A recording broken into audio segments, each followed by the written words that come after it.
Hello foodies, welcome to our channel. ఈరోజు ప్రసాదాల కోసం అల్లం గారెలు పులగం ఎలా చేయాలో చూపిస్తాను, చూసేయండి. 6-7 గంటలు మినపప్పును నానబెట్టేయండి. తర్వాత పచ్చిమిర్చి, అల్లం ముక్కలు తరిగేయండి. తర్వాత కొంచెము కొత్తిమీర, సాల్ట్ వేసి తర్వాత ఇలా గ్రైండ్ చేసుకున్న తర్వాత దాన్ని 1 అవర్ ఫ్రిడ్జ్లో ఉంచేయండి. ఆయిల్ హీట్ చేసేసుకోండి మీడియం ఫ్లేమ్లో. అంతలోపు ఇక్కడ పులగం ఎలా చేసుకోవాలో చూసేయండి.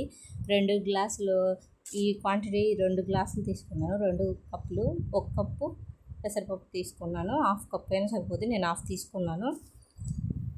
ఇలా వేసుకొని రైస్ కుక్కర్లో సాల్ట్ వేసి ఇలా మూత పెట్టేశాను. ఇంకా అది బాయిల్ అయిపోతుంది. ఇంకా అంతలోపు ఇక్కడ గారెల పని చూస్తున్నాను. ఆ కొత్తిమీర అంతా బాగా కలిపేసుకొని మీడియం ఫ్లేమ్లో మాత్రమే గారెలను కాల్చుకోవాలంటే హై ఫ్లేమ్లో పెడితే మాడిపోతాయి ఏమన్నమాట. మొత్తానికి అల్లం గారెలు పులగం రెడీ అయిపోయింది. మా సైడ్ దీన్ని పులగం అంటాము, మరి మీ సైడ్ ఏమంటారో కామెంట్ చేయండి. ఈరోజైతే అల్లం గారెలు పులగము ప్రసాదాలు రెడీ అయిపోయాయి. చూసారా ఇలా రెడీ అయిపోయాయి అన్నమాట.